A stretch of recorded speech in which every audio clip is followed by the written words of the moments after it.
Hello, dear lovely audience. Welcome back to another Bravo TV new recap. Everyone, I know you'll have been waiting for this. Thank you guys so much for your patience. The Real Housewives of New Jersey cast member opened up about her not one, but two recent cosmetic procedures. Tired of scrolling? Click here to bump BravoTV.com's latest news to the top of your search results. Dolores Catania has always been forthcoming about her cosmetic procedures. The Real Housewives of New Jersey cast member has been an open book when it comes to talking about plastic surgery and is continuing this streak of honesty today. The Traitors Season 3 winner took to Instagram on September 12th, where she revealed that she got Renuvion, a minimally invasive skin tightening cosmetic procedure done to her hands to tighten the loose skin on them. This comes after Dolores got the same procedure done to her knees last year. More on that down below. And was named Renuvion's Chief of Confidence in June. This procedure, done by plastic surgeon Dr. Adam Rubinstein, was to help target an insecurity of Dolores. Furthermore, she revealed that this is part of her preparation for her son, Frankie Catania's upcoming wedding to fiancée, Nicole Pericho. As a soon-to-be mother of the groom, this was such an important part of my preparation, she said in the video. I want to feel my very best for the next chapter in my life, and now when I look down at my hands, I see a woman who is strong and proud. The difference is truly undeniable. Now, my hands reflect the strength and confidence I feel on the inside, she noted. She also took to her Instagram story on Friday, September 12th, where she posted a before and after photo of her hands. Dolores Catania reveals how her future daughter-in-law plays a role in her beauty routine. Dolores later took to Instagram on Monday, September 15th, where she revealed that she got her lips injected by someone very special, her future daughter-in-law, who is known as the Lip Boss of New Jersey. The mother of two took to her story, where she posted a photo of her newly injected lips. "So excited, my lips look hydrated and beautiful," she wrote over the photo, tagging Nicole. "Pain-free, no bruises, amazing." Related, Dolores Catania stuns alongside Pauly Connell at a special wedding. What a blessing. Nicole then took to her own Instagram account, where she praised her new patient. "I had the honor of doing my future mother-in-law's lips and my God," she wrote in the caption of the post. Dolores Catania opens up about her first experience with Renuvion. Dolores exclusively spoke with The Daily Dish in mid-November 2024 about her experience with Renuvion. She first got it done to fix the loose skin around her knees, which was caused by a liposuction surgery years prior. "Well, because for a long time now I've been looking for something for skin tightening," she explained.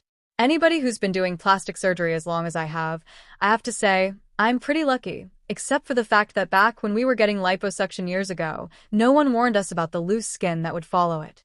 Related, Dolores Catania's boyfriend Pauly Connell gives an unexpected new look at their relationship. She continued, noting that she has had more confidence from her procedure. "To be self-conscious about something, especially something on your body, you're constantly aware of it. I just want freedom from that," she noted. "I want freedom from always trying to hide something on my body because I was embarrassed of it or ashamed of it or I couldn't stand the look of it." See some throwback photos of Dolores here to follow her evolution over the years. Any health-related information is not intended to be a substitute for professional medical advice, diagnosis, or treatment. Always seek the advice of a physician or other qualified health provider for any questions you may have regarding a medical condition, or before embarking on any diet, exercise, or wellness program. Dolores Catania, before and after. The transformation of her hands. When the bright afternoon sun filtered through the drapes in her home, Dolores Catania paused. She held her hands in front of her, examining them with a scrutinizing eye. Though she had always been proud of her image, her smile lines, her high cheekbones, her confident posture, her hands told stories that she had begun to feel no longer aligned with the image she wanted to present. It wasn't one particular moment that tipped her decision to undergo a hand cosmetic procedure. It was years of noticing veins, tendons, and pigment spots whenever she photographed with open palms. The way the skin on her fingers drooped slightly, the tendons across her knuckles becoming more pronounced, and the bits of pigmentation, sunspots, in an otherwise smooth complexion. She studied hands constantly in her social media feeds, in magazines, on cameras. She wanted her hands to speak of elegance, not age. Part 1. Before, the subtle details. Dolores often stared at her hands in mirrors, under the warm yellow lights of her dressing room, or when she had to pose for photos. In the before state, her hands carried the dignity of maturity, but also the evidence of time. Veins and tendons. On the back of her hands, slight bluish-green veins would ripple under skin that had thinned over time. When she flexed her fingers, tendons stood out more sharply. Pigment and age spots. Small brown spots dotting the skin near the knuckles and wrists, caused by years under the sun in backyard barbecues, in tanning, in running errands outdoors without gloves. Loss of fullness. Between the bones of the metacarpals and phalanges, there was less subcutaneous fat. The skin looked less plump, more skeletal, especially over the fingers and back of the hand. Fine lines and wrinkles. Soft creases that deepened when she bent her hands. Wrinkles radiating near the joints, around the knuckles. Texture irregularities, slight roughness, dryness, a bit of unevenness in tone. The skin was not brittle, but it lacked the velvety glow of youth. Slight sagging. Though not extreme, there was a modest droop to the skin near her wrists, a mild laxity that she didn't love, but tolerated. All these features individually were nothing dramatic, but together they formed a picture that sometimes made her feel self-conscious, especially when her hands were called into focus, signing checks, waving at cameras, resting on table surfaces in photos. She would often play with the idea, if I could have that underspoiling mirror hand, plump, soft, even-toned. If I could look down in public and not see the history of my hands, but just hands that match who I feel inside. Part 2. Decision and procedure. The choice to have a cosmetic procedure wasn't taken lightly. She consulted with her dermatologist and a plastic surgeon. Many options were discussed. Fillers, to replace lost volume between the knuckles and along the backs of her hands. Laser therapy, to treat pigment spots and give an even tone. Skin resurfacing, like fractional laser or chemical peels to smooth fine lines. Vein treatments, to either reduce the appearance of protruding veins or camouflage them.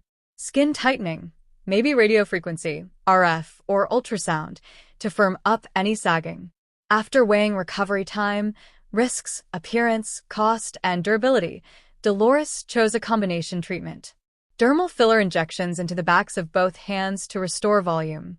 IPL, intense pulse light, to reduce the sunspots and pigment irregularities. Fractional laser resurfacing to improve texture and fine lines. She scheduled the procedures in one day, the filler first, followed by IPL, with the laser treatment scheduled about 2 weeks later to allow some healing in between. On procedure day, in a softly lit clinic, with gentle music in the background, she reclined in a comfortable chair. The hands were sanitized. Tiny injections of hyaluronic acid filler placed strategically over the metacarpal bones to pad out the hollow short pulses of light swept over the pigmented areas. Later, the fractional laser, tiny micro-injuries that would stimulate collagen and help resurface the skin. The discomfort was moderate, a bit like stinging or heat during the IPL. The laser felt prickly. Post-procedure, there was mild swelling, some bruising, especially near the knuckles, and around the injection points.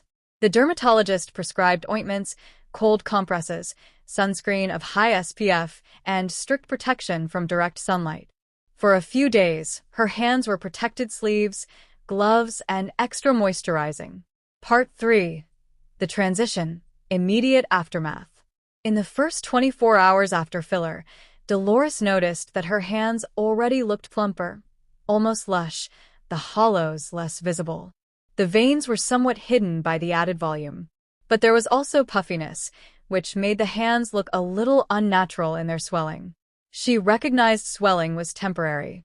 By day 3 to 5, she saw bruising starting to diminish, swelling becoming less obvious. The pigment treated by IPL had darkened slightly, a sign of temporary reaction, then peeling or flaking started.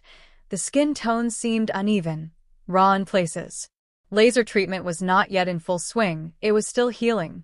During this period, Skin care was gentle, fragrance-free moisturizer, healing ointments, avoiding heavy use, no cooking with bare hands, no harsh cleaning chemicals. Hydration was essential, drinking water, moisturizing often. Protection, gloves when driving or outside, sunblock whenever hands would see sun. Emotionally, there was a mix of excitement, impatience, a little self-consciousness. She avoided having her hands in photos for a while, preferring to hide them in pockets or behind a clutch. But each morning, she looked at them, quietly hopeful. Part 4. After. The visible transformation. After 6 weeks, the true effect was visible. The skin had healed, pigment spots significantly faded. The texture improved, the fine lines reduced. The fullness from filler settled into a natural contour. Here's how the transformation revealed itself in detail. Volume and contour restored. The backs of her hands looked softer. The hollows between the metacarpals filled in. Fingers looked more uniform. Skin over the knuckles smoothed somewhat as the filler added cushion. Veins subtler, because there was more volume under the skin, veins and tendons were less protruding. They weren't gone, but they no longer screamed age. Even skin tone, pigmentation from sunspots and age spots had faded dramatically. The backs of the hands had more uniform coloration, with slight rosy undertones. Smoother texture. Fine lines near the joints and around the wrist had softened. The fractional laser's effect, plus moisturizing and protection, delivered skin that felt softer to touch, looked more luminous in light. Improved firmness. Mild laxity near the wrist tightened. The skin seemed more resilient when moving, with less sag when she bent her hand or curled her fingers. Glow and youthfulness. The hands looked refreshed, less shout of age, more in sync with her energy.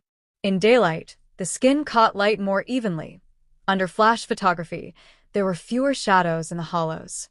Dolores now often flexed her hands before mirrors, in good humor. She'd compare the before photos on her phone, pictures from just weeks prior, and marvel at how much had shifted. Part 5. Emotional and social impact. Beyond the visible, Dolores felt changes in confidence. In photos, she stopped instinctively, hiding her hands. On red carpets, dinner tables, when signing documents. She posted more hand-in-frame pictures, holding a glass of wine, clutching her purse, linking arms. In touch, she noticed she was more at ease in physical contact, offering her hand confidently, holding her husband's, embracing friends. In self-image, the transformation felt like more than skin. She felt that parts of aging that she'd reluctantly accepted could indeed be refreshed. It gave her a sense of empowerment, that she could choose how to age visually. In routines, she became more vigilant about hand care, applying sunscreen daily, wearing gloves in harsh weather, adding richer creams at night. It wasn't about vanity alone, it was about maintaining what she now felt proud of. Part 6. The mirror comparisons. Dolores compiled before and after photos.